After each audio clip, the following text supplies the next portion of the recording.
Ladies and gentlemen, to introduce the President of the United States, please welcome President of the International Association of Chiefs of Police, Chief Richard Berry.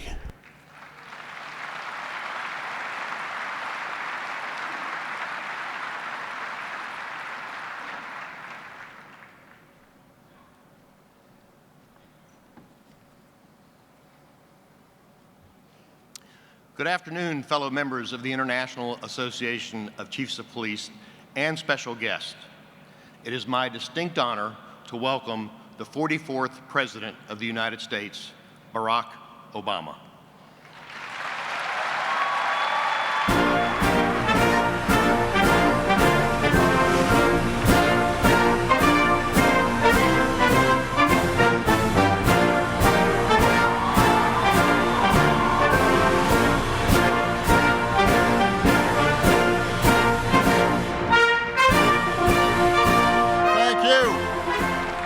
Well, good afternoon, everybody. Please have a seat. Welcome to Chicago, my hometown. Chief Berry, thank you for that introduction because it was brief, and that's what I like. At this point, one way or another, people know who I am. And let me also thank our outstanding mayor of the city of Chicago, Rahm Emanuel, for hosting us. I know that thousands of you from federal, state, county, local, and tribal agencies have been working hard to share strategies and solutions to better serve and protect all of us, and we are profoundly grateful for your work. I do hope that you've gotten a little time to enjoy my hometown as well, because there is fun to be had here. Somebody clapped. Now, even as we meet here today, though, another gathering of police is taking place in New York.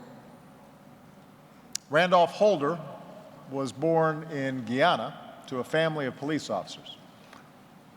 His dad was a police officer.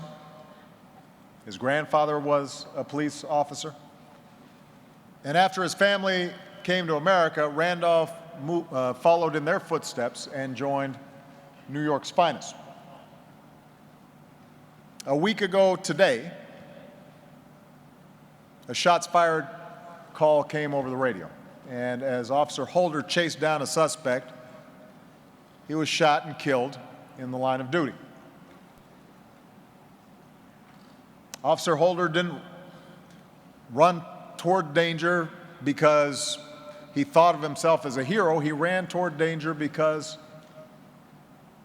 he was a cop. It was part of his job description, part of his calling. It's why so many of you wear the badge.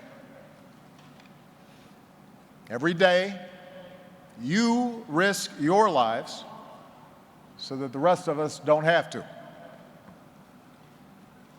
You serve and protect to provide the security so many Americans take for granted.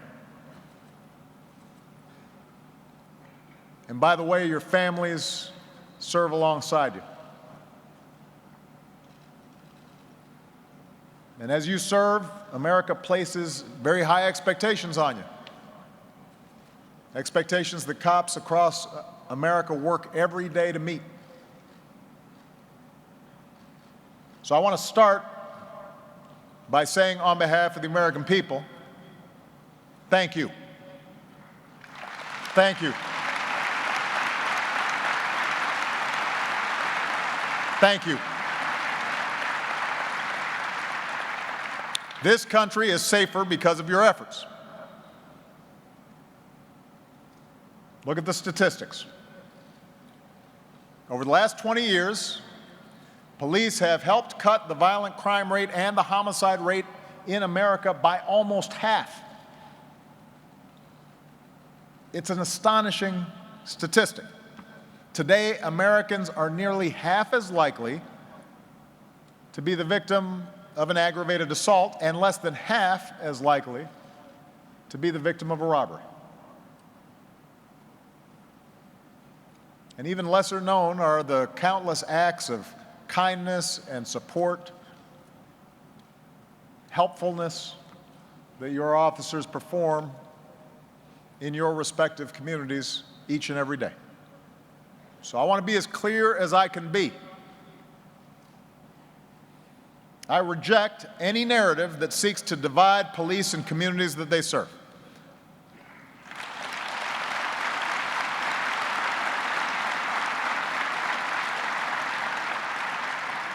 I reject a storyline that says, when it comes to public safety, there's an us and a them. A narrative that too often gets served up to us by news stations seeking ratings or tweets seeking retweets or political candidates seeking some attention. I know that's shocking that political candidates do that. Because your work and your service really has helped make America safer than it's been in decades. And that's something for which every American should be proud. Now, that doesn't mean that things are perfect. It doesn't mean that we shouldn't have a serious and robust debate over fairness in law enforcement, over our broader criminal justice system when it comes particularly to communities of color. I was just talking to Chief Berry before I came out, and I know that there was an outstanding discussion with the NAACP. I've talked to enough chiefs and beat cops around the country to know you care about these issues. You want to do the right thing. And I know there are a few people that are more invested in declining crime rates than minority communities that so often have historically been under-policed. They want more police presence in many of these communities, not less. And that's why I'm confident that in this debate, people of goodwill can and should find common ground. And many of you have shown that there are actions, specific actions we can take that will make a difference in moving us in that direction. Now, first, we do need to get some facts established. So far, the data shows that overall violent crime rates across the nation appear to be nearly as low as they were last year, and significantly lower than they were in previous decades. It is true that in some cities, including here in my hometown of Chicago, gun violence and homicides have spiked. And in some cases, they've spiked significantly. But the fact is that so far, at least across the nation, the data shows that we are still enjoying historically low rates of violent crime. Moreover, over the past few years, the number of police officers shot and killed in the line of duty has fallen to their lowest levels in decades.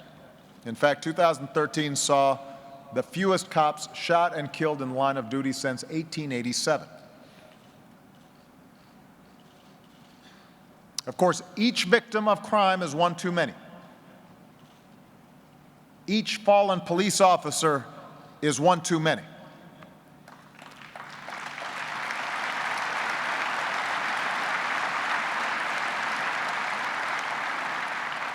I've spoken to too many families of the fallen, including right before I came out here, to not fully appreciate the pain and the hardship, the fear that so many families go through because police officers are putting themselves in the line of fire. Moreover, because the spike in violent crime in a number of predominantly urban minority communities is real and deeply troubling, and I want to make it very clear. This is not something that I just think of as being academic. I live on the south side of Chicago, so my house is pretty close to some places where shootings take place. Because that's real, we've got to get on top of it before it becomes an accelerating trend. And that's why I've asked my outstanding Attorney General, Loretta Lynch, a former prosecutor, to work aggressively with law enforcement and prosecutors and leaders in these communities to find out exactly why is this happening, and then target resources where they will have an impact.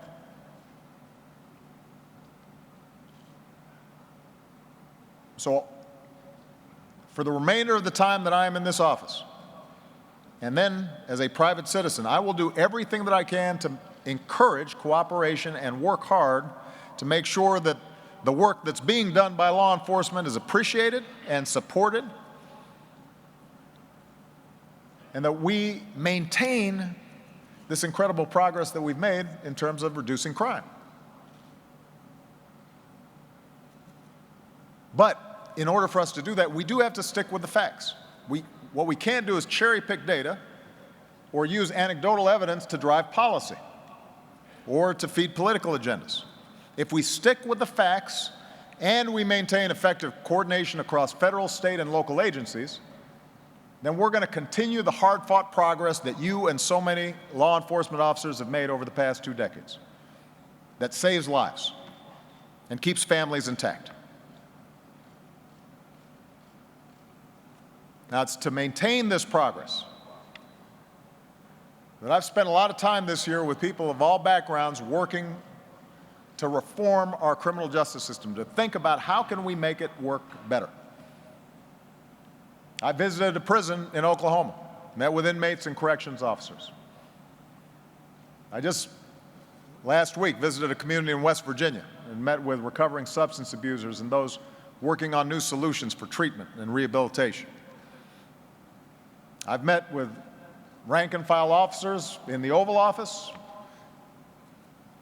met with police chiefs in the White House, met with chiefs and rank-and-file officers in Camden, New Jersey, paid tribute to those who've fallen in the line of duty, and listened to families talk about what they're looking for in terms of support. And as I said in my State of the Union address this year, I am convinced that progress comes together when we work together. And we work together best when we're willing to understand one another. When instead of having debates over talk radio, we stop and listen to each other so that we can empathize with the father who fears his son can't walk home without being mistaken for a criminal. And when we sympathize with the wife who can't rest until her husband walks through the front door at the end of his shift. Those of us in positions of power have an obligation to give you what you need to do your jobs even better and to facilitate the conversations and reforms required to move us all forward. So today,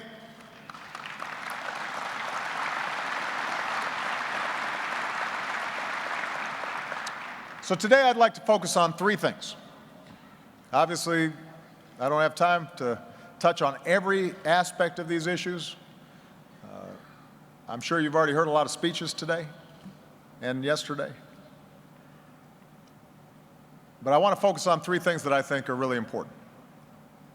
First, making sure you've got the resources you need to get the job done.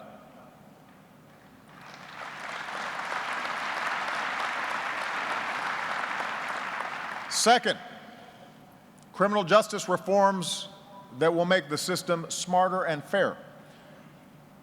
And third, reducing the risks your officers face in the field with common sense gun safety reforms.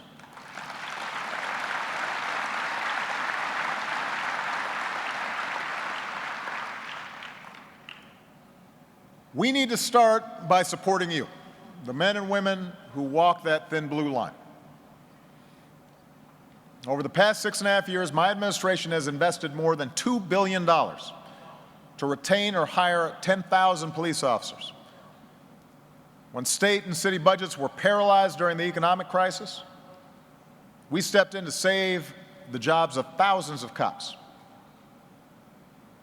Right now, we're helping make sure departments throughout the country have the equipment they need, like bulletproof vests, and the training to use that equipment. We've opened up data so that police departments can use new technology to spot patterns and stop crimes. And we're setting aside radio spectrum for first responders so that for the first time in history, America's police departments will share a single network.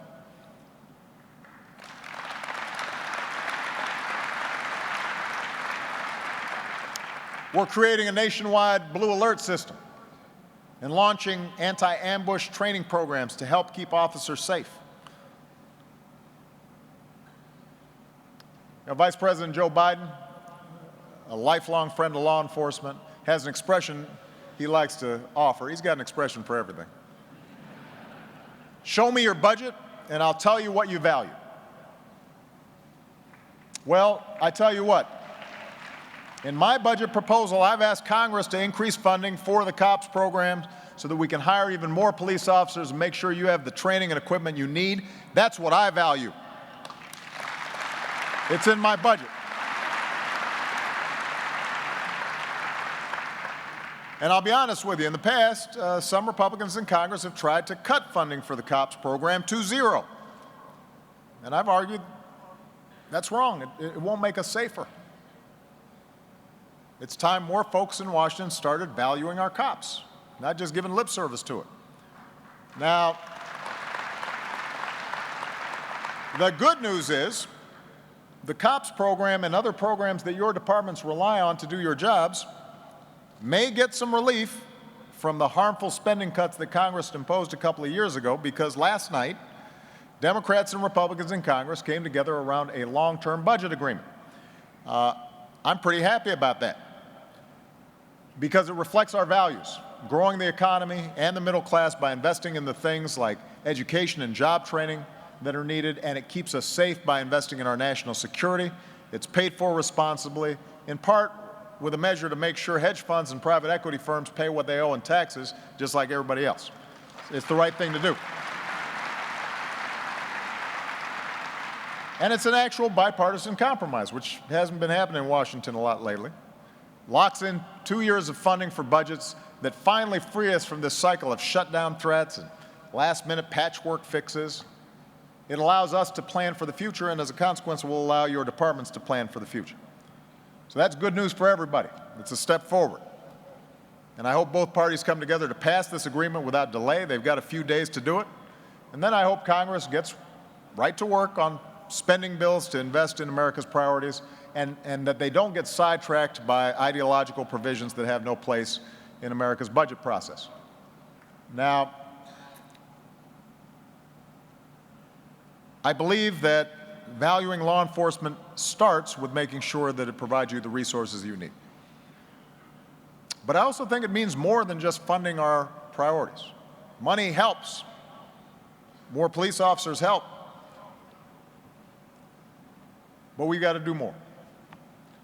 So the second thing I want to focus on is fundamentally reforming our criminal justice system to make it smarter and fairer and easier for your officers to do their jobs safely and effectively.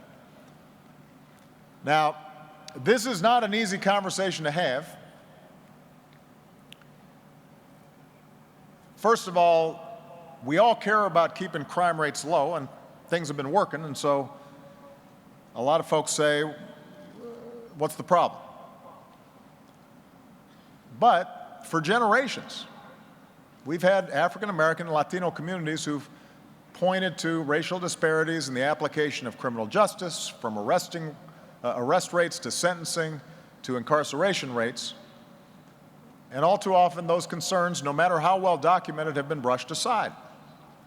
And we can't have a situation in which a big chunk of the population feels like maybe the system isn't working as well for them. At the same time, too often, law enforcement gets scapegoated for the broader failures of our society and our criminal justice system.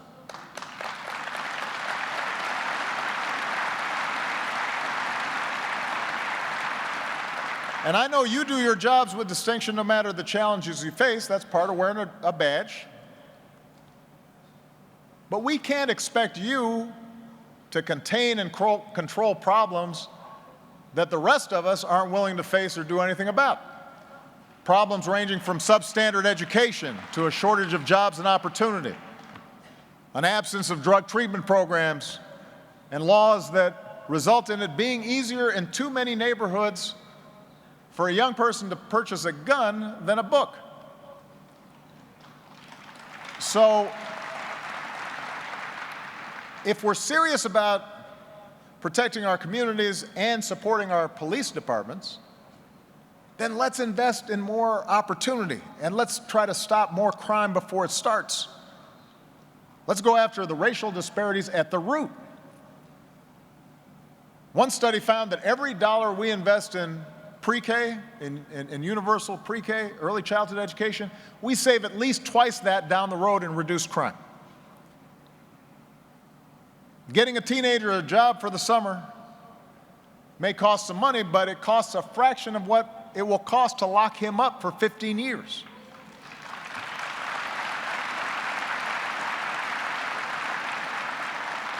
It's not enough to tell our young people that crime doesn't pay if they have no prospects at all. We've got to make sure they grow up knowing that hard work and responsibility pay off and that they've got other paths available to them. For those who do break the law,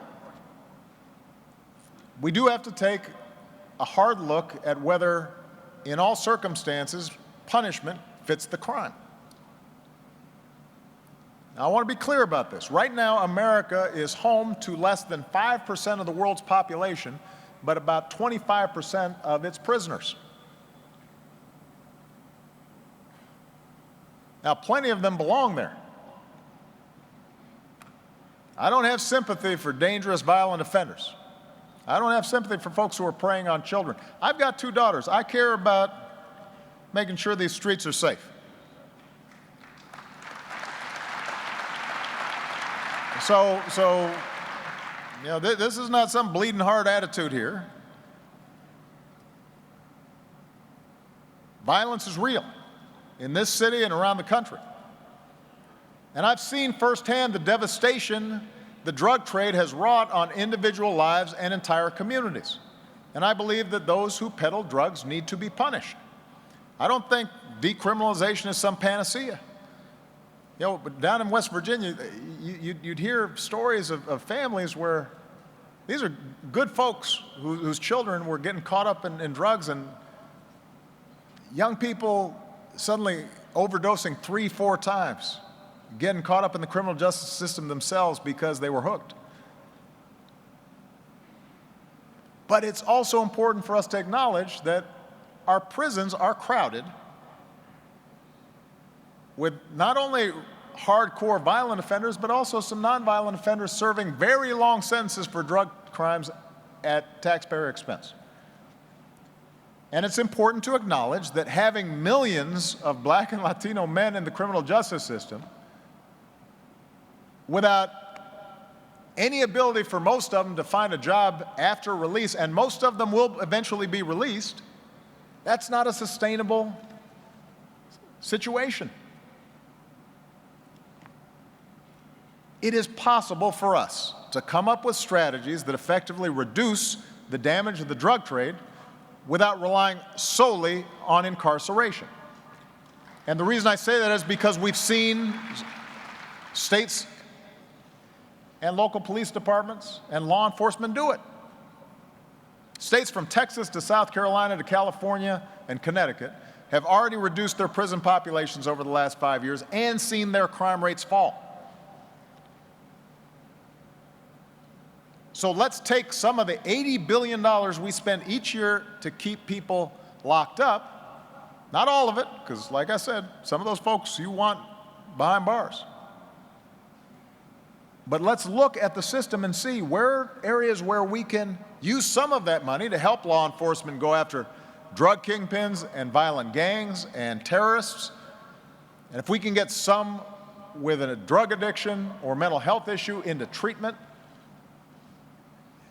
That may save us some money that allows us to put a murderer in that jail cell instead. When we do that, we're not just making it more likely that a nonviolent offender can be reintegrated into society. We're making the entire community safer.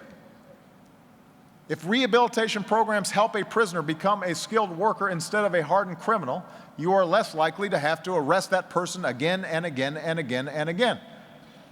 And you know, I can't thank the chiefs enough here, because a lot of you are out front on this issue and you've talked about it. I know because I've met with you on it. Now, in a hopeful sign, good people in both political parties are actually ready to do something about this. Just last week, the Senate, which basically gets very little done, as you may have noticed, the Senate voted to move forward on a bipartisan criminal justice reform bill. And that bill would cut back on mandatory minimums for nonviolent drug offenders. It would give prisoners time off their sentences if they complete programs that make them less likely to commit a repeat offense. It would invest some of those savings in law enforcement, so you've got more resources that you need. And there's a similar bill in the House of Representatives. So this is not something I get to say very often. I am encouraged by what Congress is doing. I hope they get a bill to my desk so that I can sign it, and together we can work to keep reducing America's crime rate and its incarceration rate at the same time.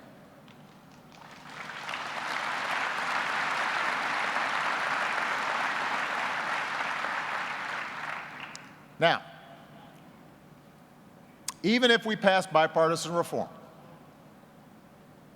we are still going to have communities that experience a disproportionate amount of crime. In every big city in America, and some small ones, folks know where are the neighborhoods where crimes are taking place, disproportionately.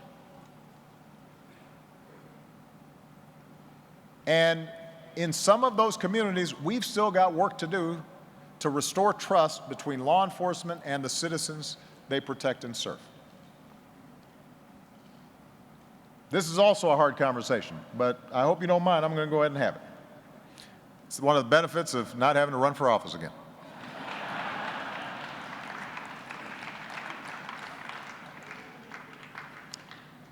I'm sure if you polled this room, people would have different takes on what happened in places like Ferguson and New York. And let's face it, the media tends to focus on the sensational and the controversial, and folks on both sides who say stuff that's not designed to bring people together, but oftentimes makes the situation more polarized. And as a society, we tend to lurch from shock to complacency on these issues. And I'm suggesting we have to resist that impulse. With today's technology, if just one of your officers does something irresponsible, the whole world knows about it moments later. And the countless incidents of effective police work rarely make it on the evening news. So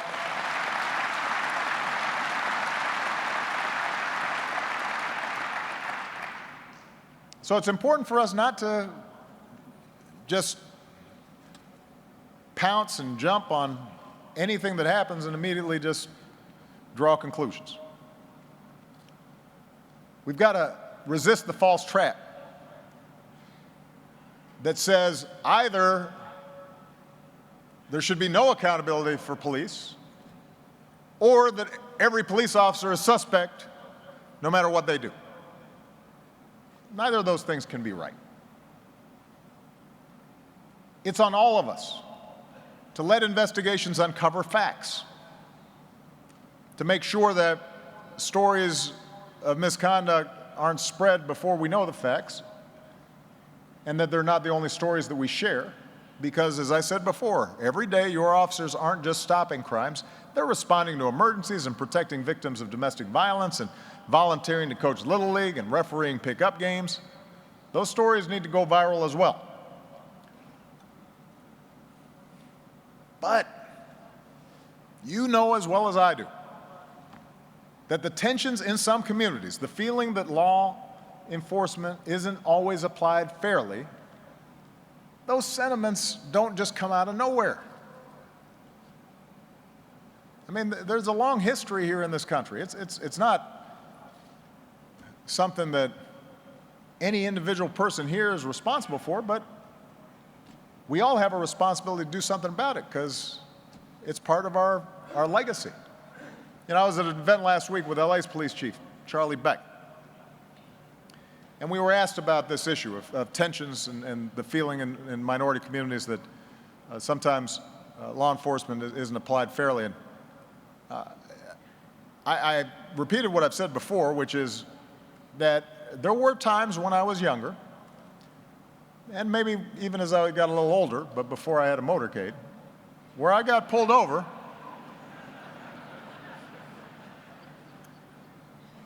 and I confessed. I told Chief Beck, most of the time I got a ticket, I deserved it. I knew why I was pulled over. But there were times where I didn't. And as a report that came out just this week reminded us, there are a lot of African Americans, not just me, who have that same kind of story of being pulled over or frisked or something. And the data shows that this is not an aberration.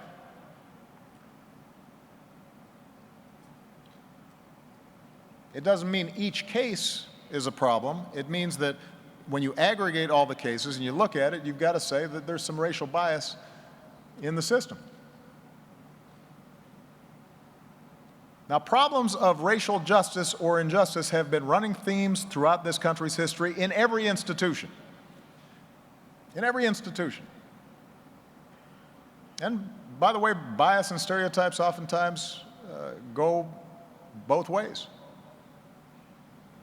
So eliminating bias is not something that falls on the police alone. The good news is our divides are not as deep as some would like to suggest. I will tell you, I don't know anybody in the minority community that does not want strong, effective law enforcement.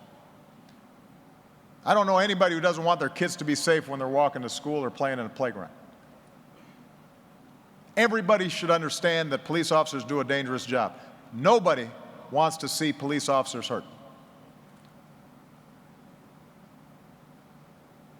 The question then is, how do we bridge these issues? Concern about fairness and a concern about effectiveness in making sure the police officers get the support they need. That's why I set up a task force on 21st century policing last year that came up with detailed recommendations that departments and officers can implement to keep building trust.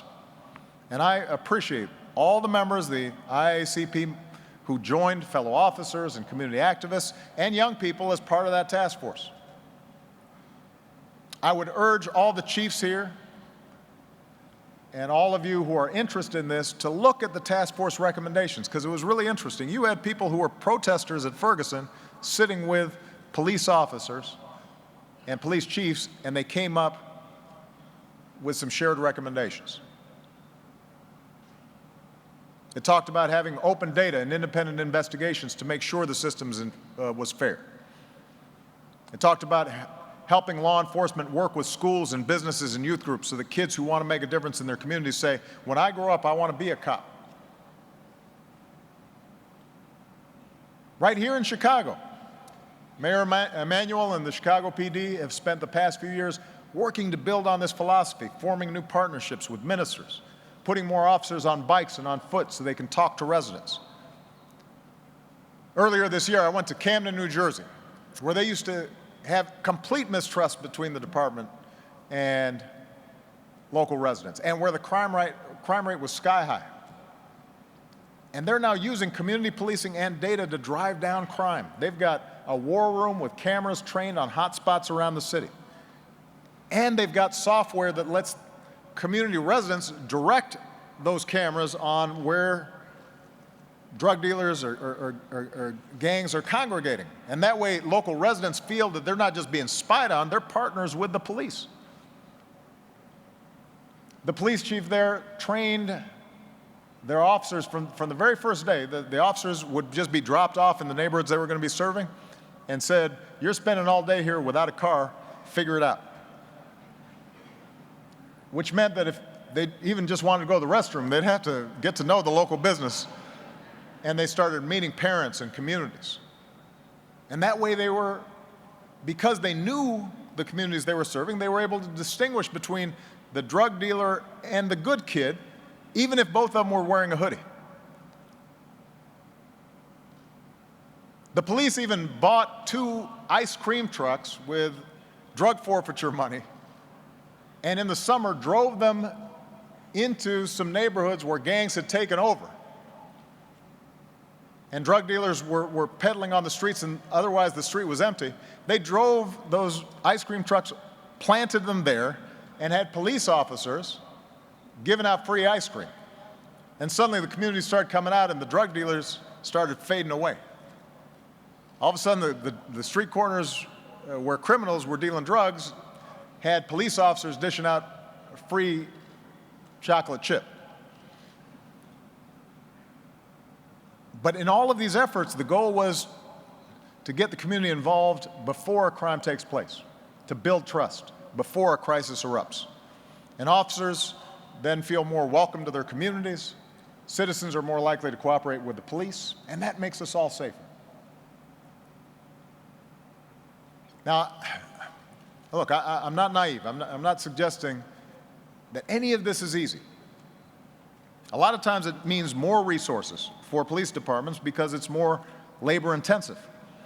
If you want that kind of community policing, then you got to have enough police to be able to do that, because it takes time to do more than just respond to a call.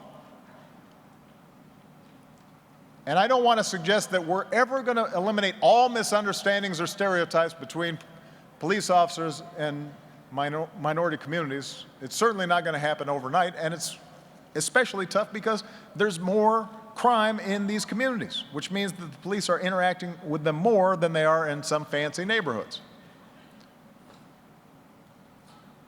Good community policing has to be a two-way street. The communities that desperately need effective policing have to give police officers the benefit of the doubt. And have to work with the police department to make sure you've got the resources and support to effectively implement strategies that we know work. And the flip side of it is when an individual officer does display bias or excessive force, which is going to happen. Just like there are going to be politicians who do stupid things, or business leaders who do so. There's no profession that doesn't have somebody who sometimes screws up. Then we've got to have departments to honestly and fairly address it, and not just simply close ranks or stand down.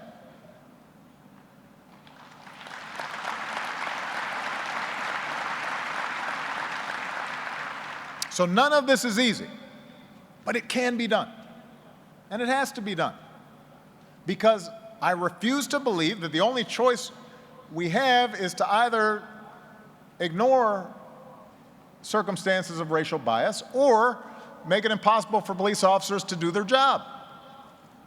That can't be the choice that we've got. We've got to reject that false choice.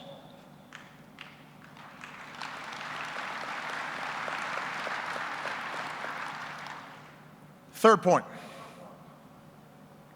to make our communities safer and to make our officers safer, we've got to make it harder for criminals to cause chaos by getting their hands on deadly firearms.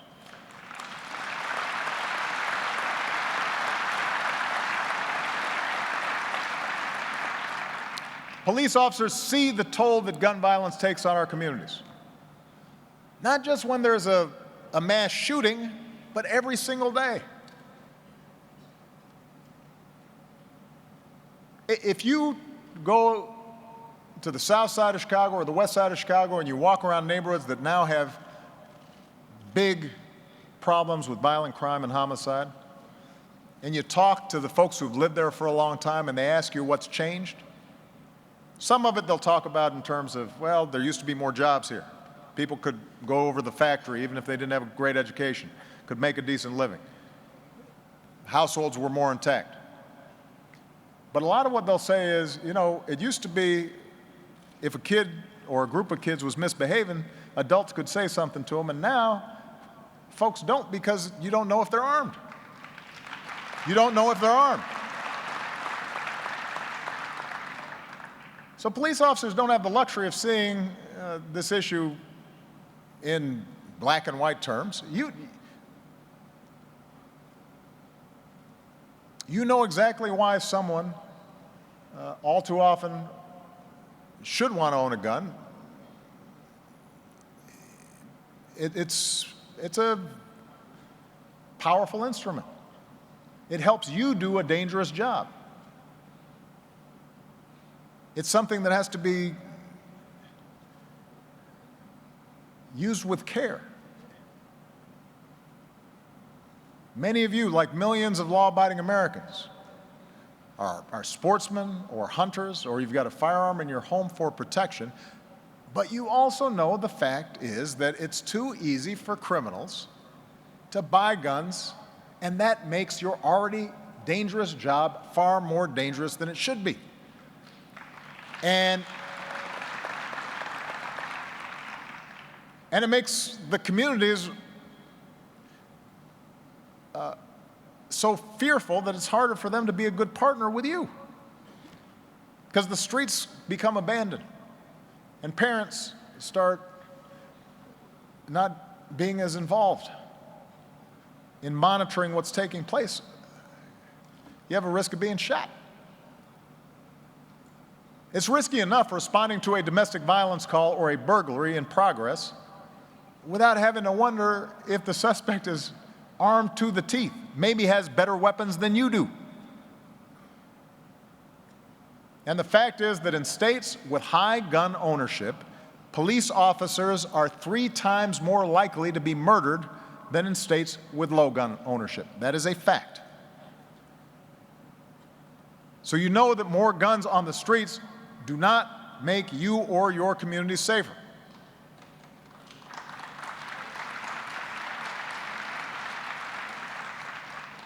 Now, one of the benefits of being president is you travel all around the country. And I do know that there is a difference in what firearms mean and how they are handled in rural communities and in urban settings. And we've got to take into account some of the regional differences that are involved. But I do want to emphasize this is not just an issue for cities.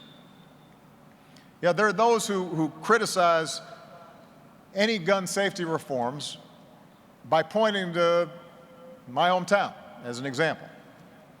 They say, well, look, Chicago had a spike in homicides this year. They've got gun safety laws, so this must be proof that tougher gun safety laws don't help, maybe make things worse. The problem with that argument, as the Chicago Police Department will tell you, is that 60% of guns recovered in crimes come from out of state. You've just got to hop across the border. As I said before, it is easier for a lot of young people in this city and in some of your communities to buy a gun than buy a book.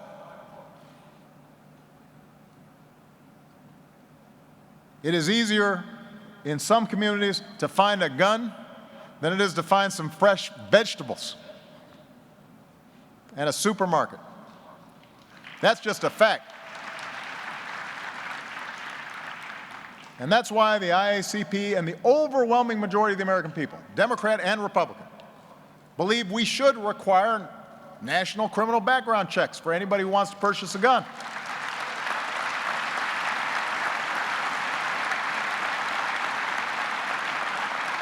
That's why the IACP believes we shouldn't sell military-style assault weapons to civilians. They don't need them. They don't need them to hunt a deer.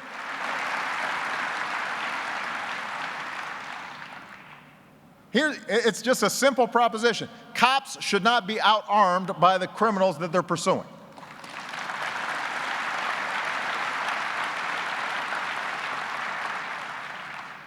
As I said earlier this afternoon, I met with families of police officers who gave their lives in the line of duty. And I met with families of children here in Chicago who were taken from us by gun violence. And I do this too often, meeting with grieving families. I'm proud to be able to express to them that the entire country cares about them. And that they're in our thoughts and prayers, and that we're sorry for their loss. But I have to tell you, and I know some of you have heard my frustration in the past here, when I meet with these families, I can't honestly tell them that our country has done everything we could to keep this from happening again. From seeing another officer shot down, from seeing another innocent bystander suffer from a gunshot wound. And that's a travesty. 32 cops have been shot and killed this year. At least a dozen children have been shot and killed this month. About 400,000 Americans have been shot and killed by guns since 9/11. 400,000. Just to give you a sense of perspective, since 9/11, fewer than 100 Americans have been murdered by terrorists on American soil. 400,000 have been killed by gun violence. That's like losing the entire population of Cleveland or Minneapolis over the past 14 years. And I refuse to accept the notion that we couldn't have prevented some of those murders, some of those suicides, kept more families whole, protected more officers if we had passed some common sense laws. So, look, I understand we won't all agree on this issue. But it's time to be honest. Fewer gun safety laws don't mean more freedom. They mean more danger. Certainly, more danger to police, more fallen officers, more grieving families, more Americans terrified that they or their loved ones could be next. So I'm going to keep calling on the folks in Congress to change the way that they think about gun safety.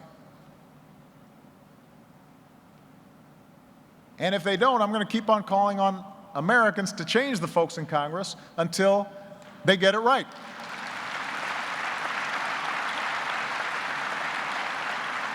And please do not, if some of you, are watching certain television stations or listening to certain radio programs, please do not believe this notion that somehow I'm out to take everybody's guns away. And every time a mass shooting happens, one of the saddest ironies is suddenly the purchase of firearms and ammunition jumps up because folks are scared into thinking that Obama's going to use this as an excuse to take away our Second Amendment rights. Nobody's doing that. We're talking about common sense measures to make sure criminals don't get them, to make sure background checks work, to make sure that to make sure that we're protecting ourselves. So, supporting law enforcement and having a budget that backs it up, not just because talk is cheap, but actually following through to make sure you've got the resources you need. Reforming our criminal justice system so it is smarter and we can reduce crime while still reducing the incarceration rate. Restoring trust between communities. Refusing to give up on gun safety. We can take those steps. That's within our reach. We can't stop every crime. We can't prevent every tragedy. There is evil in the world. There are just some bad people. You don't know why sometimes. It just happens. You can't always make excuses for it. Sometimes you can't even understand it. That's why we need laws. That's why we need law enforcement. That's why your job is dangerous. So we can't eliminate all of that. But if we take some of the actions I just talked about, then we will be able to help you do what you do every day, which is save people's lives. We'll be able to make sure that the society is a partner with law enforcement, that we're not just sending you out there to do dirty work and then hanging you up to dry if it doesn't work out well, but that instead we're all working together, tackling these hard problems. Because after all, the goal that we share is not just a country with falling crime rates or a country where most of us are safe and all the crime is just in a few neighborhoods that we can avoid. Our goal is a country with rising opportunity and rising hopes and chances for everybody who's willing to make the effort. And I know that police officers so often see America at its worst. That's an unfortunate part of the job. But I want you to know that in you, we often see America at its best. You don't just protect us from each other, you build a foundation so that we can trust each other and rely on each other. And that's what America's about. The idea that we're all in this together. That's the ideal. We don't always achieve it. I understand. There's partisanship and there's racial division, and we got a long history of stuff, and politicians oftentimes make it worse instead of making it better. But at our best, we're in this together. In closing, you may have seen one of the videos of encounters with law enforcement that went viral last year. It was recorded in Tarrant, Alabama. You had a young officer named William Stacy who was called to apprehend a shoplifter at a Dollar General. Officer Stacy was white. The woman who admitted to stealing was black. She stole 3 eggs, she said, because her grandchildren hadn't eaten in days. Officer Stacy ordered her to wait in the parking lot, and he went into the store. And the woman was sure she was going to jail. And then Officer Stacy came out with a dozen eggs that he bought for her and her family. And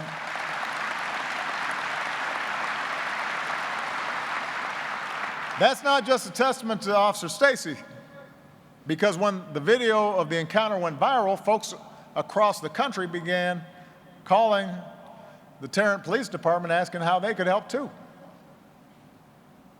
And the woman later said she had been blessed with manna from heaven, all because of one officer's kindness. He pushed my world in the right direction, the woman said, and I will never forget it. That's America at its best. That's some good police work. That's what so many of you represent. I thank you for the work you do. I thank you for your fellow officers. Let's keep pushing our world in the right direction towards fairness and justice and safety. May God protect our cops. May God bless the United States of America. Thank you. Thank you.